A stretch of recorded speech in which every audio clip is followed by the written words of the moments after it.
Hello again. I know a lot of you do ultra distance events, either ultra distance cycling events, most of you, and some of you ultra distance running events, and Claire coaches a lot of ultra distance runners. And here are 7 things that are important to consider in your preparation and to help you complete your ultra distance event. Firstly, be realistic about your goals. So don't bite off more than you can chew, I suppose, is a simple way of saying that.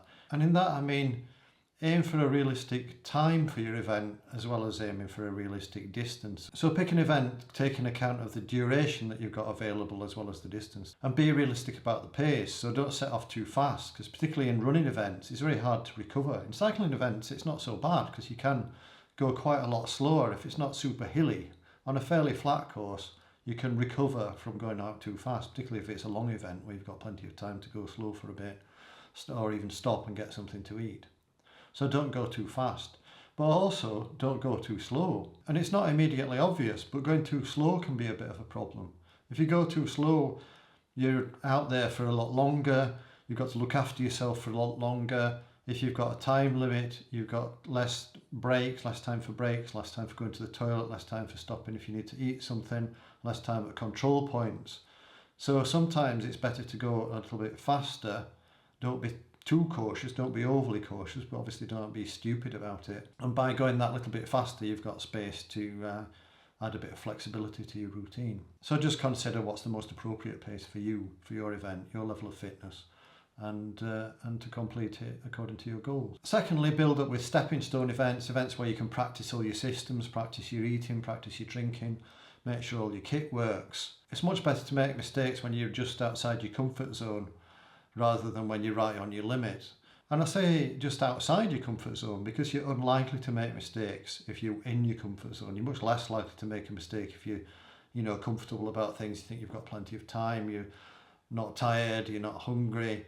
Whereas if you're a little bit hungry, a little bit tired, you're pushing things a little bit closer to your limit, then you're more likely to make mistakes and you're more likely to learn from it.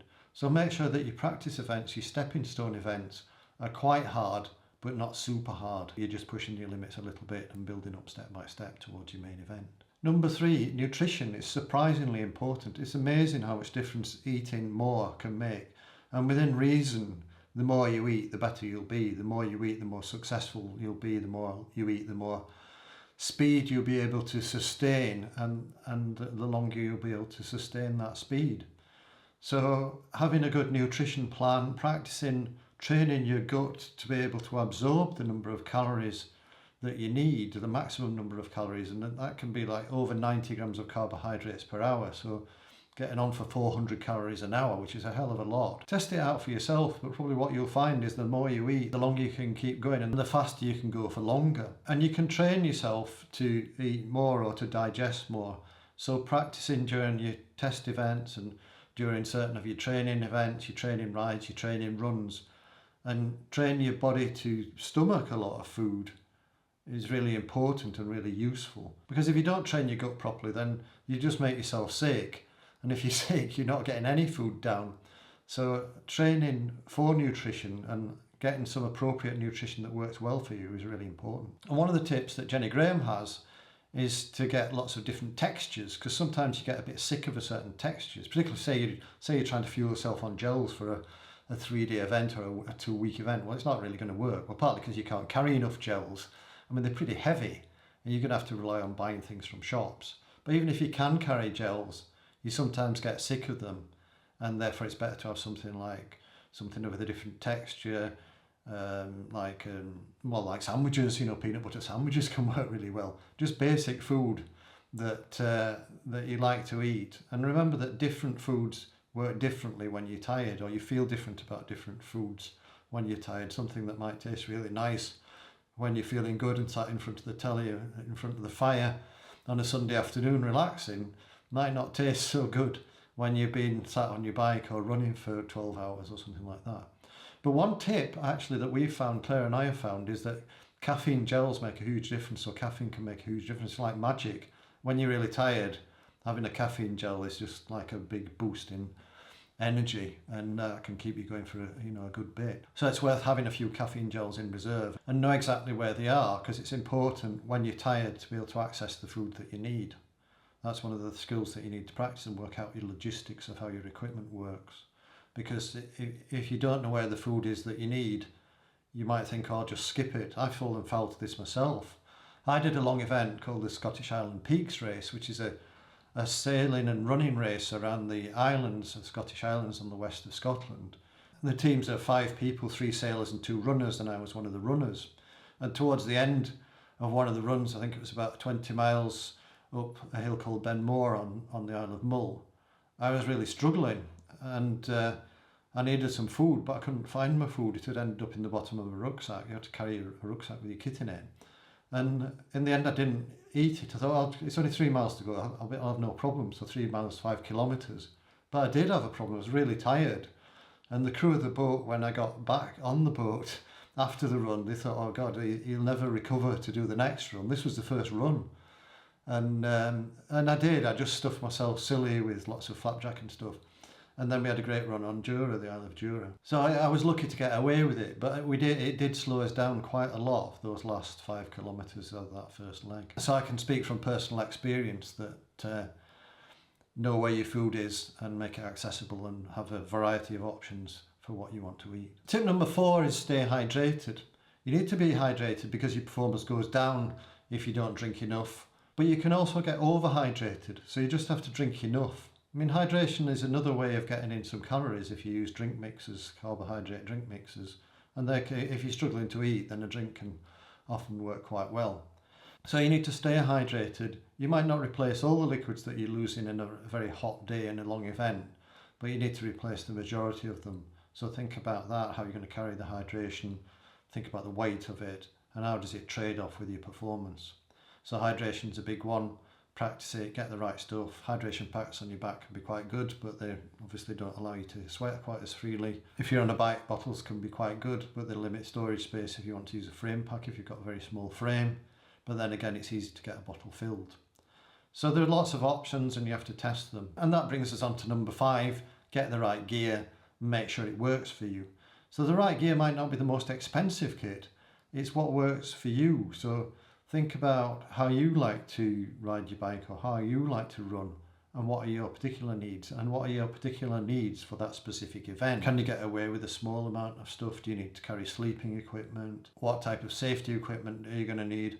Look at the rule book from the organisers. It often gives you a list of kit that you're supposed to take, that you have to take according to the rules. But they're also often very helpful in giving a suggested kit list and giving you a feel for what might be available at the control point. Is this food available at the control points, and drink mix and electrolytes and things like that? Just buy some of that particular brand and make sure it works for you. And if it works for you, then you might be able to take a little bit of risk in carrying less stuff on the assumption that something will be available at the controls. But if you're going to be right towards the back of the field, bear in mind that it all might have gone, that it might have been used up.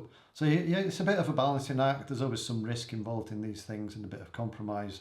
But think it through, plan ahead, test everything out, and then just go with whatever your decision is, and I'm sure you'll be able to work it out. And that brings us quite nicely on to tip number 6, which is about preparation. Prepare for the things that are expected. So spend some time writing down, just have a little notebook with you all the time, or use your phone or something like that to note down things that might happen, things that you're scared of, and then also next to that thing that you're scared of or you think that might happen, what will you do about it? And if you're not sure what to do about it, then work out what to do about it. One of the people that I coached, a very successful bike packer actually, she wasn't sure about changing gear cables. And okay, you think, well, that's not likely to be a problem. Twice in 1 year she had a gear cable break, and she had to wait for a bike shop, not just to get a gear cable, but to get it replaced. And of course after that she learned how to change a gear cable. Nowadays a lot of gears are electric, but not all. So think about what you need to be able to do to maintain your equipment or repair your equipment in the event something goes wrong. Particularly if you're going on a big event like the Silk Road Race or the Atlas Mountain Race, where you might be in a very remote area on your own and you're going to have to look after yourself. As well as preparing things that might be expected, the things on your list, think about what you do if something unexpected happens. And one of the things I've drawn from Steve Peters' books is this acronym AMP, so accept, move on with a plan. So accept that it's normal to panic. So when something goes wrong that you're not expecting to happen, or even if you're expecting it to happen, it's quite normal to panic. So let yourself panic a bit And then once you've calmed down, once your chimp stopped being active, if you use the Steve Peters chimp paradox, then you're into your sort of human mode. Then think about how you're going to move forward, what you're going to do about it. Make a plan and then move forward with that plan. Scott Jurek in his book Eat and Run has a similar protocol in that he allows himself to panic, and then once he's calmed down he thinks about what to do, and then he moves forward. And it's actually, if you haven't read his book, whether you're a cyclist or a runner, it's worth reading, because he has some, like a lot of great athletes, he has some good methods for dealing with things that might happen. And in ultra events, there's almost certainly going to be something that will happen. And then finally, tip number 7, but obviously not the least important, is mental preparation. And you're always preparing yourself mentally when you're in your training rides, in your practice events, and actually do some specific mental practice, perhaps some mindfulness type practice is a good way for recovery. While you're doing your stretching or your yoga, you can be mindful. And when you're pushing yourself slightly beyond your limits as you build up your endurance, then think about what it feels like. Learn what the feelings are, what the good feelings are, what the things are that are uncomfortable, unpleasant, and learn to expect them. And also learn that a bad patch is very unlikely to be something that has to stop you. It's just a bad patch and it'll probably subside. We had a workshop recently about things that might happen in events, and one of the comments from one of the people there who's done both ultra distance running events and ultra distance cycling events more recently was that really all you're doing is looking for excuses to stop. And his partner is actually a medic, and we got her to make a comment, and she actually verified that it's very unlikely to do yourself some permanent damage. It's not me telling you to carry on whatever, but it's just an observation, is that it is very unlikely to do yourself some permanent damage. So usually you're really just looking for an excuse. It's your chimp saying, oh, you should stop now, you're going to do yourself some damage. But obviously don't push beyond reasonable limits, but there's a lot that you can get through and get to the finish of an event and then recover from. Although some things can take a long time to recover from, like even things like numb hands. So prepare yourself mentally, both by doing specific mental practice and also by doing longer and longer training sessions and practice events, so that when it comes to your big event, you're mentally prepared and tough and ready to deal with whatever happens. So that's it, that's your 7 tips. I'm going to look at my list here so that I can remember them. I can't remember them all offhand. So 1 is set realistic goals, don't go too fast, also don't go too slow. 2, build up with stepping stones, so challenges that are just outside your comfort zone, where you can make some mistakes in a relatively safe environment. 3, nutrition is key, so the more you can eat within reason and the more you can digest, the better your performance is likely to be. 4, hydration.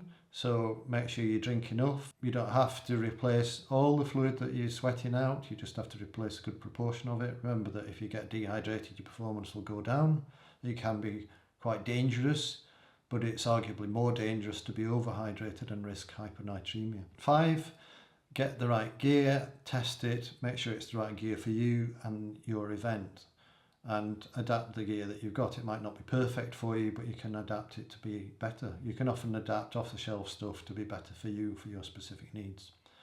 It doesn't have to be the most expensive gear, it's what's the best gear that you're looking for. 6, prepare for the expected and also prepare for the unexpected. So make your list and think about what you might do if an unexpected thing happens. And 7, prepare mentally by doing specific mental preparation. Think about what might happen and how you're going to deal with it mentally. And also during your practice events, be mindful of how you're feeling, how you deal with uncomfortable periods of time, and also bear in mind that you're likely to recover from whatever hardships you have to go through in your events. Good luck, let us know how you get on, and if we can help in any way, please get in touch, and see you next time. Bye.